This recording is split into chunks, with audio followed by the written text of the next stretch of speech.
오늘 우리에게 주시는 하나님의 말씀은 역대하 17장에서 17장 1절에서 11절까지 말씀입니다.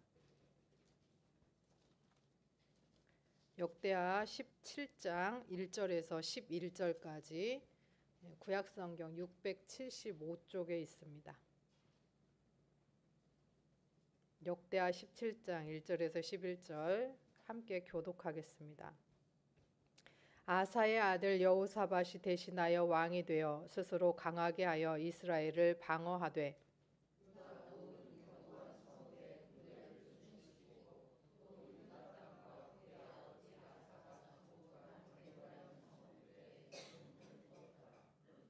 여호와께서 여호사밧과 함께 하셨으니 이는 그가 그의 조상 다윗의 처음 길로 행하여 바알들에게 구하지 아니하고 오직 그의 아버지의 하나님께 구하며 그의 계명을 행하고 이스라엘의 행위를 따르지 아니하였음이니라. 그러므로 여호와께서 나라를 그의 손에서 견고하게 하시매 유다 무리가 여호사밧에게 예물을 드렸으므로 그가 부귀와 영광을 크게 떨쳤더라. 그가 전심으로 여호와의 길을 걸어 산당들과 아세라 목상들도 유다에서 제거하였더라.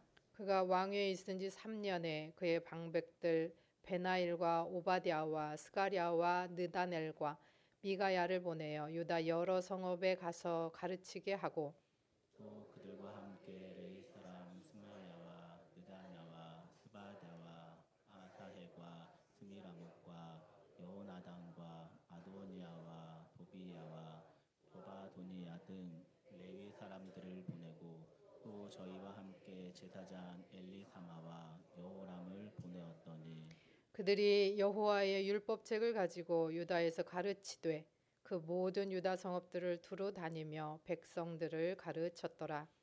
여호와께서 유다 사방의 모든 나라에 두려움을 주사 여호사밧과 싸우지 못하게 하시매 블레셋 사람들 중에서는 여호사밧에게 예물을 드리며 은으로 조공을 바쳤고 아라비아 사람들도 짐승떼 곧 순양 1,700마리와 순염소 7,700마리를 드렸더라. 아멘. 네, 이것은 하나님의 말씀입니다.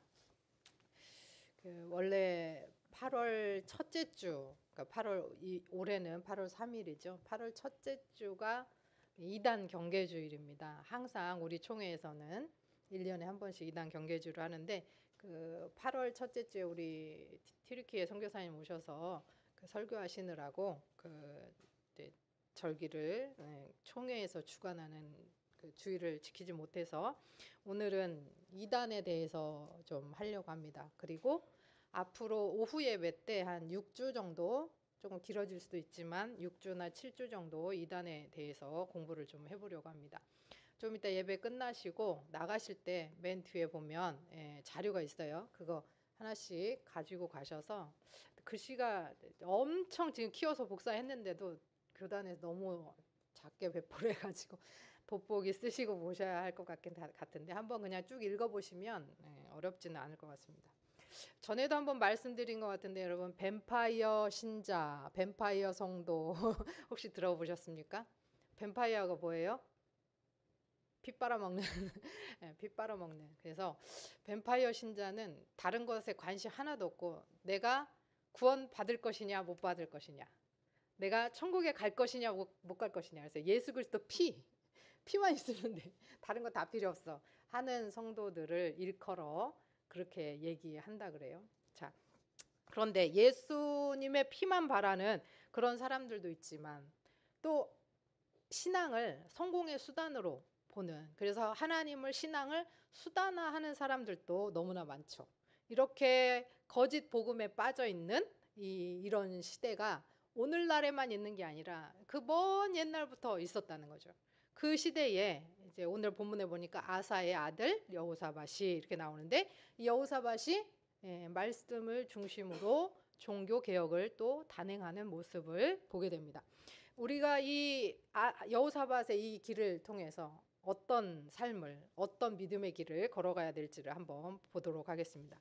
자, 북왕국 이스라엘에는 선한 왕이 한 명도 없었다. 남유다에는 선한 왕이 8명 있었어요. 그런데 솔로몬의 아들, 이제 왕국이 분열되고 르호보암, 아비암, 그 다음에 아사, 여호사밧 이렇게 가는데 1, 2대 왕 르호보암과 아비암은 악한 왕이었어요. 근데 그 뒤에 아사 왕은 잘못한 것도 있지만 그래도 나름 선한 왕으로, 그 다음에 그 뒤에 여호사밧은 정말 아버지가 간 길을 갔을 뿐 아니라 잘못을 안 한 게 아니에요. 잘못했을 때 하나님 앞에 엎드려 회개하고 돌이켰던, 그래서 여호사밧을 평가할 때는 완전히 선한 왕으로, 요시아랑 히스기야와 함께 선한 왕으로 구별을 합니다. 그래서 이 아버지 아사의 영향을 받았고 또 더 깊이 하나님 앞에 나아갔던 이 아사가, 여호사밧이 17장 3절에 보니까, 3절 4절에 보니까 여호와께서 여호사밧과 함께 하셨으니 이는 그가 그의 조상 다윗의 처음 길로 행하여 바알들에게 구하지 아니하고 오직 그의 아버지 하나님께 구하여 그의 계명을 행하고 이스라엘의 행위를 따르지 아니하였음이라. 여기서 이스라엘의 행위를 따르지 않았다, 그 말은 범죄한 북이스라엘을 뜻할 수 있습니다. 그래서 하나님 아버지께 구했는데 누가 갔던 길? 3절에 나오는 그의 조상 다윗이 처음 갔던 길이라고 되어 있어요. 우리가 이제 첫사랑이라고 할 때 처음 사랑이라는 뜻이죠. 그러니까 다윗이 처음 걸어갔던 길이라고 했을 때는 다윗이 정말 순수한 마음으로 하나님 앞에 처음 그 마음을 들였던 그 순수한 사랑을 가지고 하나님만 의지했던 그 길을 이야기합니다. 그리고 길이라고 했을 때 우리가 그냥 아무데나 걸어가면 길이잖아요, 어떻게 보면. 그러나 여기서 말하는 다윗의 그 처음 길이라고 했을 때 이 길은 삶의 방향, 삶의 목표치, 이런 것들을 이야기합니다. 그래서 아무렇게나 그냥 뭐로 가나 어디로 가나 서울만 가면 되지, 그게 아니에요. 여기서 말하는 길은 삶의 방향과 행복. 그래서 내가 반드시 서울이 목표이긴 하지만 가는 길도 중요한 거예요. 아무렇게나 가는 게 아니라 다윗이 처음 하나님을 향해서 갔던 그 순수한 마음과 그 길로 갔다는 거예요. 그리고 6절에 보니까 그가 전심으로 여호와의 길을 걸어 산당들과 아세라 목상들도 유다에서 제거하였더라 라고 나와요. 그가 전심으로라고 하는 뜻은 우리말 그 한자를 풀이하면 온전할 점 마음심, 그래서 온전한 마음으로 이런 뜻이잖아요. 온전한 마음으로 하나님의 길을 걸어서, 그러니까 하나님이 제시해 주신 그 길을 걸어서, 이런 뜻이에요. 근데 공동번역 성경을 우리 한번 읽어보도록 하겠습니다. 그는 야훼께서 가르쳐 주신 대로 살기로 단단히 결심하고 산당들과 아세라 목상들을 유다에서 쓸어 없애버렸다. 이렇게 돼 있어요. 자, 전심으로 여호와의 길을 걸어, 이런 번역을, 공동 번역은 야훼께서 가르쳐 주신 대로 살기로, 그러니까 걸어간다, 그게 뭐예요? 살아가는 거예요. 살아가는 거. 누가 가르쳐 주신 대로? 야훼께서 가르쳐 주신. 그러니까 여호와의 길이라는 것이 그냥 여호와의 길이다 하고 딱 이렇게 펼쳐져 있는 게 아니라 여호와께서, 하나님께서 가르쳐 주신 그 길인 거예요. 여호와께서 가르쳐 주신 그 길을 살아내는 거예요. 살아가는 것인데 어떻게 살아가냐? 전심으로를 공동 번역은 뭐라고 했어요? 단단히 결심했다. 마음을 다해서 단단히 결심했다. 각오를 했다라고 하는 겁니다. 여기서 그러니까 전심은 마음, 의지를 뜻하고 또 이 그 단단히 각오했다, 그 길을 걸어갔다, 이런 것은 굳건하게, 담대하게, 이런 뜻이 있어요. 그래서 하나님께서 가르쳐 주신 그 길을 내 삶을 통해서 걸어가는데 내가 그냥 대충 걸어서는, 대충 마음 먹어서는 그게 안 되니까 단단히 작심하고 그 길을 가기로 굳건하게 흔들리지 않겠다라고 하는 각오로 나아갔다는 거예요. 여호사밧이 왕위에 올라가서 맨 처음 한 일 기록된 게 바로 그 일이라는 거예요. 아세라 목상을 제거하고 산당들을 없애버렸다는 거. 우상을 제거한 것이 선한 왕 다윗의 처음 길을 갔던 여호사밧 왕의 첫 번째 행보였다는 거예요. 자, 여러분, 근데 우리가 알기로 귀신을 쫓아냈어요. 우상을 제거했어요. 그럼 마태복음 12장에 보니까 더러운 귀신을 쫓아냈더니 이 더러운 귀신이 물 없는 길로 다니다가 갈 데가 없어. 그러니까 아유, 갈 데가 없네. 그러고 자기가 쫓겨났던 그 집, 그 사람에게 가봤더니 소지되고 청소되고 막 더 좋아 보이는 거예요. 그래서 그 전보다 자기보다 악한 귀신 7을 데리고 들어 앉았다는 거예요. 그러니까 어떻게 돼요? 그 사람 형편이 처음보다 나중이 더 형편이 어렵게 됐다라고 마태복음 12장에 이렇게 이야기를 하고 있죠.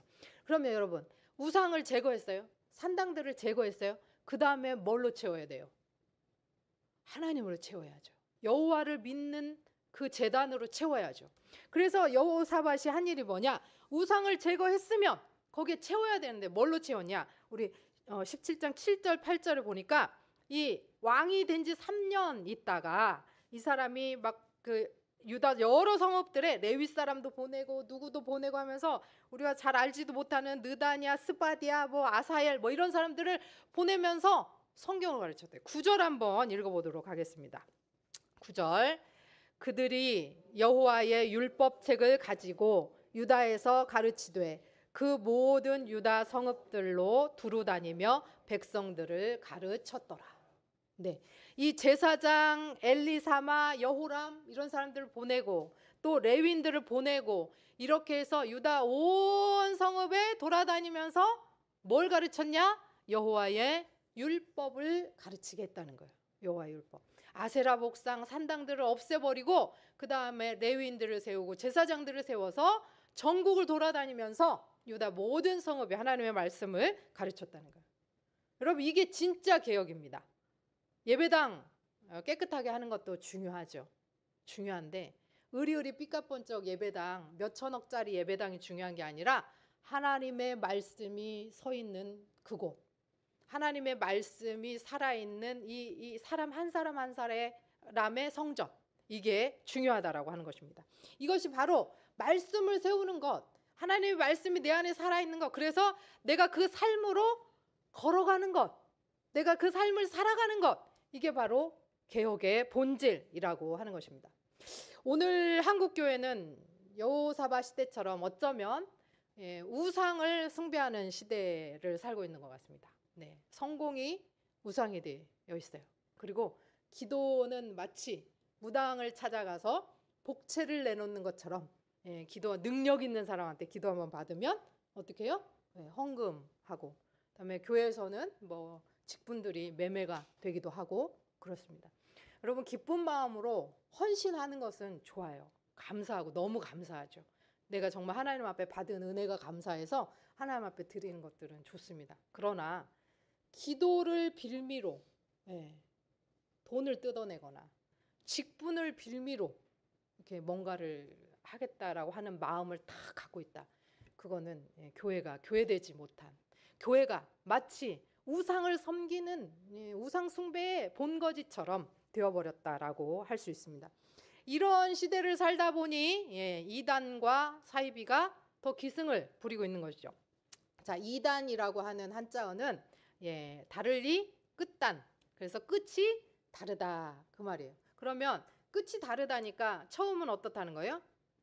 비슷하다는 거예요. 같다는 거예요. 처음엔 같다. 그래서 비슷해. 그래서 잘 몰라. 근데 끝부분에 가면 좀 다르다. 그래서 이단이라고 할 때는 교리적인 부분이 조금씩 차이가 나는 경우가 있어요. 그런데 이제 여기서 주의해야 될 것은, 교단은 그러면 우리랑 다른 교단을 다 이단으로 볼 것이냐? 그건 아니에요. 그러니까 뭐 침례교, 뭐 성결교, 순복음, 그다음에 장로교, 또 여러 가지 교파들이 이렇게 있는데, 침례교는 세례를 받을 때 목욕탕처럼 만들고 침례를 주잖아요. 그래서 그들이 쓰는 성경은 세례가 다 침례로 돼 있어요.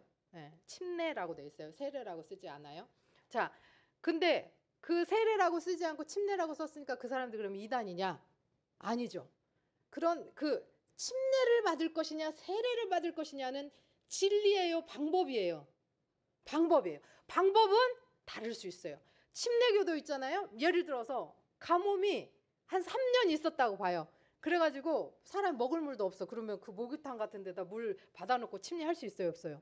없어요. 물이 없는데 어떻게? 그러면 방법은 바꿀 수 있는 거예요.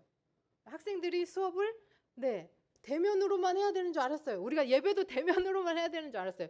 근데 그게 안 되니까 어떻게 해요? 온라인으로 하잖아요. 방법은 바꿀 수 있어요. 물론 그 방법이 옳지 않은 것이면 선택하면 안 되겠죠. 근데 끝이 달라. 그러니까 이단은 약간의 교리적인 부분에서 문제가 되는.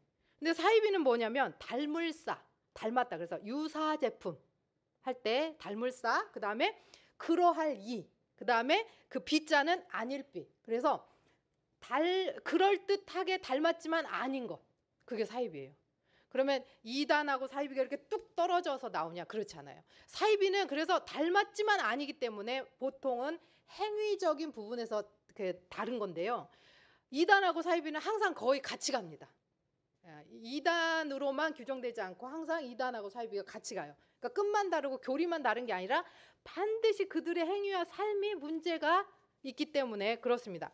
처음에는 같아 보일 수도 있고 다 같이 예수님을 믿는 것처럼 말하지만 교묘하게 우리를 속이죠. 그리고 대표적으로 몇 가지 그 이단의 특징들이 있는데요. 첫 번째, 신천지, 예수교, 증거, 장막, 성전이라고 합니다. 원래 이제 시대 순으로 하면 신천지가 지금 제일 뒤로 오긴 와야 되는데 요즘 신천지 때문에 하도 골머리를 아프니까 총회에서 제일 앞에다가 내놨어요. 신천지, 예수교, 증거, 장막, 성전. 예, 이거는 옛날에 그 세월호 사건 때 나왔던 유재열 그쪽 증거, 장막, 성전에서 또 이렇게 계보가 이어지는 거거든요. 그래서 성경을 자의적으로 해석합니다. 14만 4천 명, 그 다음에 비유풀이, 밭은 마음이다, 씨는 말씀이다, 이렇게 해가지고 모든 성경을 그런 식으로 다 해석하죠. 그 다음에 그 교주 이만희를 이긴 자, 보혜사 성령님이라 그래요. 그래서 말씀 해석은 그 이긴 자만 할 수 있다고 얘기를 합니다. 그러면서 이제 그러고 이제 하는 게 기존 교회들을 인정하지 않죠. 그다음에 두 번째, 하나님의 교회. 여기는 하나님의 교회 세계 선교 협회가 정확한 명칭인가 봐요. 그런데 보통 우리가 안상홍 증인회라고 알고 있어요. 자, 안상홍 증인회 그러면 교주가 누구예요? 안상홍. 근데 안상홍이 죽었어요. 그랬더니 안상홍을 아버지 하나님으로 만들어 놓고 이제 안상홍의 두 번째 부인인, 원래 전도사였어요. 첫 번째 부인하고 이혼을 했고, 근데 그 두 번째 부인 장길자를 어머니 하나님이라고 해요. 그런데 안상홍의 첫 번째 부인도 자기가 참 어머니 하나님이다라고 두 계파가 지금 싸우고 있다고 합니다. 그래서 이 신격화, 교주의 신격화, 그 다음에 교주가 죽고 나면 다른 그 교리들을 하나씩 만들어내는 그런. 그 다음에 세 번째, 통일교는 세계 평화통일 가정연합이라고 해가지고 참가정, 참부모. 그래서 막 7만 쌍 합동결혼 이런 거 많이 보셨죠? 여기 통일교는 더 난리 났어요. 문선명이가 원래 교주인데 문선명을 재림주로 생각을 해요. 근데 문선명이도 죽었어요. 죽고 났더니 아들들 굉장히 많아요. 부인도 많기 때문에. 근데 지금 한 학자를 참 부모 중에 참 어머니로 섬기고 있는데 뭐 셋째 아들이 이어받고 넷째가 이어받고 누구는 뭐 하고 누구는 안 한다 그러고 누구는 미국 가서 하고 뭐 누구는 뭐 총 들고 막 머리에다 왕관 쓰고 별 희한한 짓을 하면서 여기도 계파 싸움으로 난리가 났어요. 교주가 죽고 나니까. 근데 계속해서 교리를 바꿔가고 있다는 거죠. 그 다음에 이 하나님으로부터가 아니라 교주인 문선명으로부터, 이만희로부터, 안상홍으로부터 모든 구원이나 능력이 나온다라고 하는 거죠. 그다음에 구원파는요, 국제청소년연합이라고 합니다. 그리고 우리 IVF라고 하는 정상적인 기독교 단체와 기독교 출판사가 있어요. 거기 이름을 따가지고 IYF라고 하는 약자를 쓰면서 대학교에서 굉장히 많이 활동합니다. 그런데 이 구원파는 우리가 조심해야 돼요. 왜? 우리가 구원파처럼 살 때가 있어요. 진짜로. 구원은 구원 받은 날짜가 있다. 너 몇 월 며칠 날 구원 받았어? 물어봐요. 모른다 그러잖아요. 모르겠는데 그럼 구원 못 받았대요. 그래서 며칠 날 구원 받았는지를 성령님 임하고 자기가 구원 받았는지를 확신이 갖고 있어야 된대요. 그래서 구원 받은 사람, 죄를 회개한 사람은 다시는 죄를 회개할 필요가 없고 죄를 자백만 하면 된다라고 이야기를 해요. 그래서 가끔 그리스도인들이 회개하고 하지만 우리의 삶이 마치 구원을 따놓은 당상처럼 나는 이미 구원받았으니까 라고 하면서 사는 경우들이 있어요. 그러나 여러분, 구원은 따놓은 당상이 아니에요.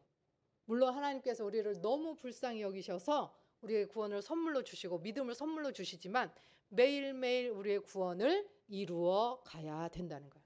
매일매일 우리가 구원의 길을, 그 길을, 여호와의 길을 걸어 전심으로 그 길을 걸어간다. 라고 하는 것. 그래서 그것을 우리는 성화라고 이야기하죠. 매일매일 거룩하게 하나님 앞에 나아가는 것. 그리고 예수 그리스도가 오시는 재림 그때의 영화, 이제는 영원한 그 성화의 길로 들어가게 된다는 겁니다. 그래서 이 구원파는 그냥 듣잖아요. 여러분 듣잖아요. 뭐가 잘못됐지 잘 몰라요. 그러니까 우리나라에서 구원파의 계보가 이요한, 박옥수 몇 개가 있는데 특별히 박옥수 계열 성경 공부 가시면 안 됩니다. 그 다음에 여호와의 증인, 창시자는 러셀이라고 하는 사람인데요. 1874년에 이게 나왔어요. 그래서 예수님의 재림이 이미 이루어졌다. 그리고 아마겟돈 전쟁도 이미 일어났고, 그러면서 기존 교회, 기성교회는 그 타락한 곳, 구원을 받을 수 없는 곳이라고 얘기하면서 파수대, 깨어라 이런 것들을 배포하죠. 요즘 보면 검정색 그 정장을 입고 여호와의 증인들이 전도하는 모습을 볼 수가 있습니다. 그 다음에 제7일 안식일 예수 재림교회. 자, 여기도 재림이 들어가죠. 그래서 이 윌리엄 밀러라고 하는 사람이 이미 재림이 이루어졌다라고는 아닌데 재림이 임할 것이다. 곧 임박한 재림을 주장합니다. 그래서 1844년에 임박한 재림을 주장했는데 우리나라 다미성교회처럼 1992년 10월 28일 다미성교회가 주님 영시에 휴거 일어난다고 막 흰색 옷 입고 난리였잖아요. 그 외국계 방송들에도 다 나오고. 근데 이 사람은 1844년에 주님 재림하신다 했는데 1844년에 대실망 사건이라고 한답니다. 왜? 재림이 안 일어나서. 근데도 계속해서 재림이 임박하게 임할 것이다 라고 이야기를 하면서 이름에 붙어있는 것처럼 제7일 안식일이라고 돼 있잖아요. 예수 재림교회. 그래서 안식일을 지켜야 된다. 그래서 토요일날 여기도 예배를 드리고 하나님의 교회도 토요일날 안식일을 지키고 거기 6월절을 엄청 강조하죠. 그렇게 하면서 그 다음에 나온 엘렌 화이트라고 하는 사람이 나오는데요. 교주가 이제 계속 이렇게 죽으면 또 이어가고 하겠죠. 그래서 성경보다 교주의 말에, 교주의 계시에 더 권위를 두는. 그래서 지금도 임박한 그 종말론, 그다음에 율법적인 것을 굉장히 강조하고 있습니다. 그다음에 몰몬교, 그 마릴 성교회 얘기 들어보셨나 모르겠어요.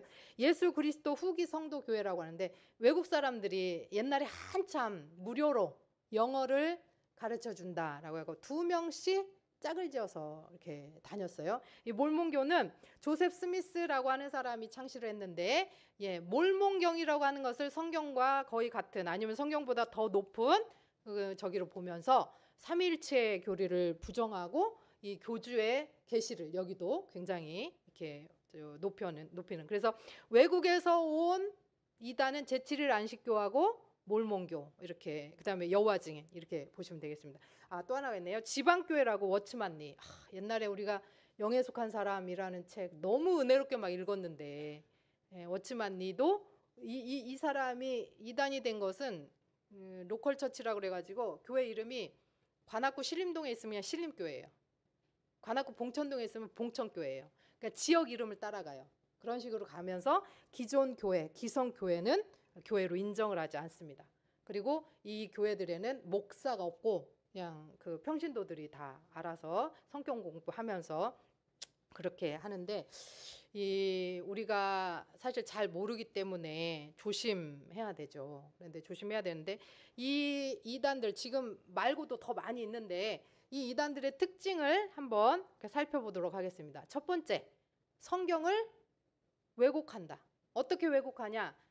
내가 쓰기 좋은 대로 그 성경 한 구절, 그러니까 앞뒤 맥락도 보지도 않고 딱 한 구절만 빼다가 사용한다거나, 아니면 두 증인, 두 감람나무, 이긴 자, 그것을 자기 교주로 맞춘다거나, 비유풀이 이런 것들도 자기들의 해석에 좋은 대로 성경을 왜곡한다라고 하는 겁니다. 그리고 특정한 구절만 강조하는 거죠. 자기들 유익한 대로. 두 번째는 교주의 신격화. 그러니까 교주가 그냥 사람이 아니고 교주가 바로 재림 예수가 되거나 보혜사 성령이 되거나 이긴 자가 되거나 이렇게 돼서, 아니면 어머니 하나님이 되거나 이런 식으로 돼서 그 교주에게 하나님과 똑같은, 예수 그리스도와 똑같은 권위를 부여한다는 거죠. 그다음에 세 번째는 극단적인 헌금을 요구하고 물질적인 착취가 일어난다라고 하는 겁니다. 그러니까 뭐 물질을 통해서 구원을 받는다, 아니면 물질을 그렇게 헌금하고 헌신을 해야 축복이 임한다. 14만 4천에 들려면 너희가 전도도 많이 해야 되지만 헌금도 많이 해야 된다. 그래서 교회에서 나오는 물건들, 뭐 설교 테이프, 책 이런 것들을 몇십만 원씩 주고 사야 된다라고 한다는 거죠. 자, 네 번째, 폐쇄적으로 운영합니다. 그리고 가정이 파괴되죠. 그래서 비밀리에 목사님한테 얘기하지 마. 너네 부모님한테 얘기하지 마. 그러면서 그 교단, 자기 교회를 지키기 위해서는 이혼도 불사하고 가족 간에, 자녀와 부모 간의 관계를 깨는 일도 불사한다는 거죠. 단절, 파괴, 그리고 자기들 공동체에만 몰두를 하게 돼요. 그러니까 신천지 같은 경우는 어떻게 돼요? 학생들, 청년들이 들어가면 대학교도 그만두고 직장도 그만두고 어떻게든 자기들 벌어먹고 살면서 신천지 거기다가 다 갖다 주는 거죠. 그 다음에 마지막이 도덕적인 문제입니다. 교주나 이 지도자들이 성적인 타락을 갖고 오든지 아니면 심각한 그 헌금의 착취를 통해서 자기의 부를, 왕국을 쌓는 모습들을 볼 수 있습니다. 자, 성경 왜곡, 그 다음에 교주의 신격화, 극단적인 헌금 요구, 폐쇄적인 운영, 도덕적 문제. 자, 백만인교회 여기에 해당되는 거 있습니까? 없습니까? 있으면 큰일 납니다. 있으면 큰일 납니다. 한 가지라도 있으면 큰일 납니다. 이단의 특징들이 이렇게 있다는 것을 가지고 뭔가 비밀리에 너만 알고 있어. 지금까지는 몰랐던 새로운 말씀을 가르쳐 줄게. 새로운 말씀 없어요. 새로운 말씀 없어요. 새로운 말씀 없어요. 그 말씀을 어디에다가 적용시킬 거냐, 어떻게 적용시킬 거냐의 문제지, 성경은 2000년 전부터 있어 왔고 우리에게 계속해서 말씀해 주고 계세요. 그리고 누구든지 다 볼 수 있도록 열려진 책이에요. 누구나 다 이해할 수 있도록, 물론 해석이 조금 필요할 때도 있지만 열려진 책이에요. 지금까지 2000년 동안 몰랐는데 갑자기 새로운 말씀? 없어요. 없어요. 여러분, 그러니까 누가 너네 교회에서는 이런 거 안 가르쳐 줄걸? 내가 목사들이 이런 걸 모르니까 그런다면서 새로운 거 말한다? 경계하셔야 됩니다. 새로운 말씀 없습니다. 해 아래 새 것이 없습니다. 그러나 해 아래 새 것이 없는 똑같은 말씀인데 하나님이 세상을 이처럼 사랑하사 독생자를 주셨으니 이는 저를 믿는 자마다 멸망치 않고 구원을 얻게 하심이라. 이 말씀을 들을 때 우리가 가슴이 뜨거워지는 것, 그것은 그 말씀이 새로워서가 아니라 그 말씀이 살아있기 때문에 그렇습니다. 우리 안에서 역사하시기 때문에 그렇습니다. 그럼 이런 이단들을 어떻게 예방해야 될 것인가? 문제를 아니까 그 문제를 차단하면 되죠. 그래서 우리가 말씀이 왜곡되는 이 시대에, 성경이 자의적으로 해석되는 이 시대에 말씀 중심의 신앙생활을 해야 된다라는 거죠.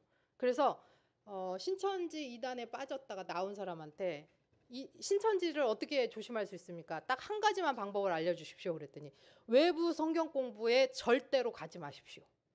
그럼 됩니다 라고 하는 거예요.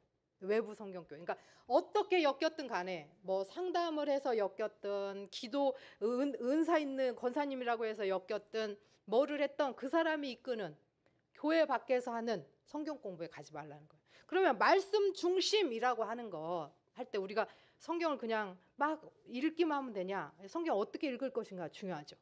첫 번째, 성경은 누구의 말씀이다? 하나님의 말씀이다. 성경은 하나님의 말씀이다. 그런데 하나님의 말씀인데 누가 썼다?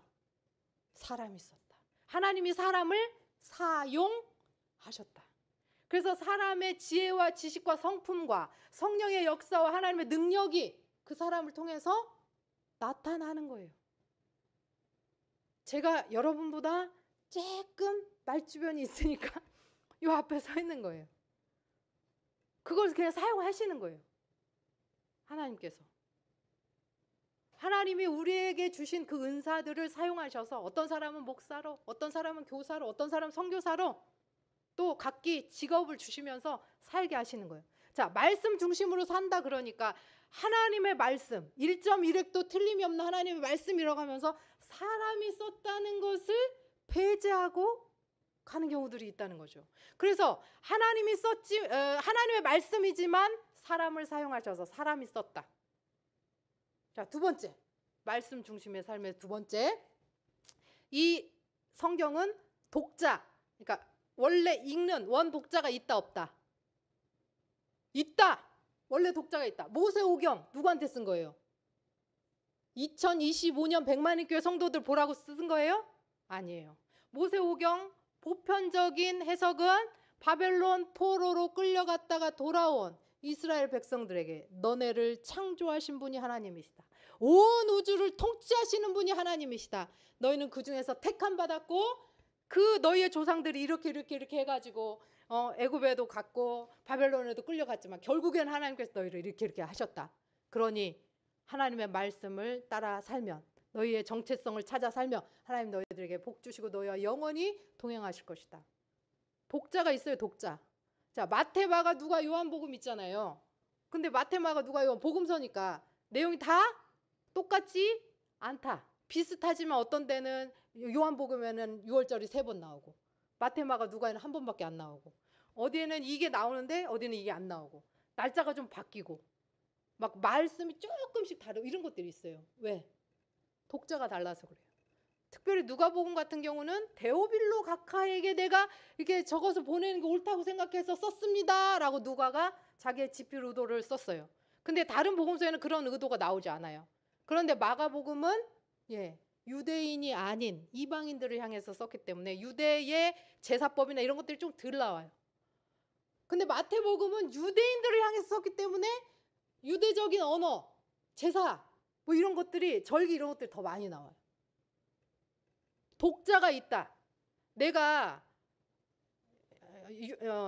세리미한테 편지를 쓰면서 온 우주를 창조하시고 전지전능하시며 능력이 한이 없으시고 이렇게 쓰면 세리미가 알아듣겠어요? 세리마, 이 세상 모든 별과 해와 달과 식물과 나무는 하나님이 창조하셨단다. 그 하나님은 모든 것을 다 하시고 모든 것을 할 수 있으시단다. 이렇게 말하겠죠. 세리미한테 말할 때, 여러분께 말할 때 언어가 달라져요. 성경은 독자가 있다. 그래서 자, 우리가 이스라엘에서 활동한 선지자, 유다에서 활동한 선지자, 시대에 다 다르잖아요. 이사야가 히스기야 시대를 살았던 유다인들을 향해서 말을 하고, 화나, 호세아하고 아모스는 북이스라엘을 향해서 예언하고 이런 것처럼 다 주체가 있어요. 누구한테 그 예언의 말씀을 전할 것인가? 그러면 독자가 있으니까 어떻게 해야 되겠어요? 그 시대적인 상황을 깨달아야 되겠죠. 아, 이때 시대에는 이런 거였구나. 이때 시대에는 이런 거였구나. 자, 남자가 굉장히 중요한 시대. 지난주에 이제 우리가 문병용 목사님한테 들었던 거. 남자를 센다라고 하는 것은 군대를 세는 거다라고 했잖아요. 군대 갈 수 있는 숫자를. 자, 그러면 군대 갈 수 있는 숫자를 센다라고 할 때 군대 갈 수 있는 사람들을 그런 남자들 어떻게 보는 거예요? 높이 보는 거죠. 그러니까 어린이, 노약자, 여자들은 조금 낮게 취급을 받았던 거죠. 그러니까 군대 가는 사람을 생각 맞아요. 그리고 부를 나타내기 위해서 다윗도 하나님 앞에 인구조사하면서 죄를 지었을 때 자기의 부강함, 군대의 강력함을 드러내기 위해서 인구조사를 하잖아요. 그런 시대였던 거예요. 그런 시대의 상황들을 알고 문화를 알고 해야죠. 요즘 같은 시대에 누가 그냥 띵동 한다고 문 다 열어주면 큰일 나죠. 전화도 함부로 받으면 안 되잖아요. 그렇잖아요. 요새는 막 딥페이크 해가지고 진짜 우리 딸 얼굴로 우리 딸 목소리로 이렇게 엄마 하면서 한대잖아요. 그래서 요즘에 문 열어주고 하는 것도 상당히 어려웠어요. 근데 옛날에는 어때요? 옛날 시대에는 손님이 왔다. 환대해야 되는 시대. 환대 안 하면 그게 죄인 시대. 그러니까 그냥 환대 안 하는 게 그냥 평범한 게 아니라 환대를 안 하면 그게 죄처럼 느껴졌던 그런 시대. 그런 시대의 상황 속에서 그런 속에서도 환대 안 하고 쫓아버리는 사람들이 있었다라고 하는 것들을 우리가 시대를 따라서 읽어야 되는 거죠. 자, 그러면 이게 뭐 이건 그러면 2000년, 3000년 전에 유대인들을 위해서 썼던 글이니까 뭐 나하고는 상관없네. 이렇게 끝내면 안 되겠죠. 그래서 세 번째, 그 2500년 전, 3000년 전 이때 쓰여졌던 이 성경이 오늘 우리에게 어떻게 적용될 것인가를 봐야 되죠. 그래서 여러분 성경을 읽을 때 문자주의, 그러니까 문자적으로 해석해보고 하는 건 괜찮지만 문자주의, 문자 그냥 한자도 틀리게 적용하면 안 된다라고 하는 것은 우리가 굉장히 조심해야 돼요. 그게 바로 이단에 빠지는 거거든요. 그래서 제가 여러분께 강조드리는 거는 행과 행 사이에 하나님이 우리에게 주시고 싶은 말씀이 무엇인가, 그것을 보라는 거죠. 자, 말씀 중심의 삶을 살면 이단을 예방할 수 있다. 두 번째, 교회 중심의 삶을 살면 이단을 예방할 수 있습니다. 아까도 말했지만 너네 교회에서는 안 가르쳐주는 새로운 비밀을 가르쳐줄게. 그럼 뭐라 그래요? 새로운 거 필요 없어 라고 하시면 돼요. 새로운 거 필요 없어. 교회 중심에 누군가가 은밀하게 다가온다? 네, 저한테 꼭 말씀하세요. 저한테 꼭 말씀하세요. 그리고 오픈하고 나아가야 됩니다. 비밀스러운 장소 가시면 안 돼요. 그 다음에 목회자와 소통하고 성도들과 소통하고, 그 다음에 마지막으로 이단에 대한 정보를 알아야지 우리가 나아갈 수 있잖아요. 그러니까 이런 정보들 1년에 한 번씩이라도 반복적으로 하는 것들에 대해서 나아가야 된다. 그리고 우리 아이들이 이제 대학교를 가기 때문에 구원파에 대한 거, 그 IYF 그거에 대해서 조금 더 숙지하고 있으면 좋겠다. 그다음에 다음 세대의 이단 교육도 하면 좋겠다라는 생각이 듭니다. 여호사밧은 군사적인 업적보다 말씀을 경외함으로 나라를 이끌어갑니다. 10절, 11절 말씀입니다. 여호와께서 유다 사방의 모든 나라에 두려움을 주사 여호사밧과 싸우지 못하게 하심에 블레셋 사람들 중에서는 여호사밧에게 예물을 드리며 은으로 조공을 바쳤고 아라비아 사람들도 짐승떼 곧 순양 7,700마리와 순염소 7,700마리를 드렸더라. 진짜로 7,700마리 드렸을 수 있어요. 그런데 성경에서 7, 그다음에 뭐 곱하기 10 이러면 무슨 숫자? 완전 숫자. 그러니까 엄청난 예물을 드렸다라고 하는 뜻일 가능성이 훨씬 높습니다. 근데 진짜로 7,700마리일 수 있어요. 근데 더 많이 드렸을 수도 있어요. 네. 어쨌든 이 여호사밧을 두려워하게 함으로 여호사밧에게 전쟁이 일어나지 않게 했을 뿐만 아니라 주변 국가에서 그렇게 예물을 드리면서 조공을 바칠 정도, 군사력의 어떤 숫자의 많고 적음이 아닌 하나님의 능력, 하나님의 권위, 하나님의 말씀이 세워진 이 나라에 그렇게 했다는 거예요. 오늘날 한국 교회가 회복해야 되는 것은 회칠한 무덤 같은, 안에는 죽은 사람, 썩은 뼈만 가득한데 겉모습만, 외양만 이렇게 가는 것이 아니라 하나님 중심, 말씀 중심, 교회 중심, 이렇게 가야 된다는 거죠. 자, 말씀 중심으로 간다라고 할 때 내 뜻대로 해석하는 게 아니라 하나님의 원래 쓰셨던 대로, 하나님의 그 길, 하나님께서 이렇게 살아가라라고 열어주신 그 길을 전심을 다해 담대하게 흔들리지 않고 각오를 하면서 나아가는 거죠. 사랑하는 성도 여러분, 지금 우리가 걸어가는 길은 나의 성공을 위한 길입니까? 아니면 예수 그리스도, 나는 천국 가야 되니까 예수 그리스도의 피만 있으면 돼입니까? 예수님을 닮아가고자 하십니까? 아니면 예수님을 빌미 삼아서 세상에서 성공하고자 하십니까? 학력과 권력과 물질이 우상이 되어버린 이 시대에 당연히 뭐 여러분만 그런 게 아니라 저도 돈 좀 있었으면 좋겠다 이럴 때가 왜 없겠어요? 능력 좀 있었으면 좋겠다 이럴 때가 왜 없겠어요? 그러나 하나님 앞에 주님께서 열어주신 그 길을 전심을 다해 온 마음 다해 흔들리지 않고 걸어가기로 작정하며 기복신앙, 주십시오 주십시오를 떠나서 이미 우리에게 오신 복 예수 그리스도를 붙잡고 예수 그리스도만으로 만족하며 주님으로 말미암아 풍성하다라고 고백하는 저와 여러분들이 되시기를 소원합니다. 사랑의 하나님 아버지, 또 진리의 성령님, 오늘 여호사밧 왕의 삶과 개혁을 통해서 우리의 신앙을 돌아보게 하시니 감사합니다. 저희가 혹 세상의 번영을 쫓거나 거짓된 가르침에 미혹되어 하나님을 수단 삼았다면 용서하여 주옵소서.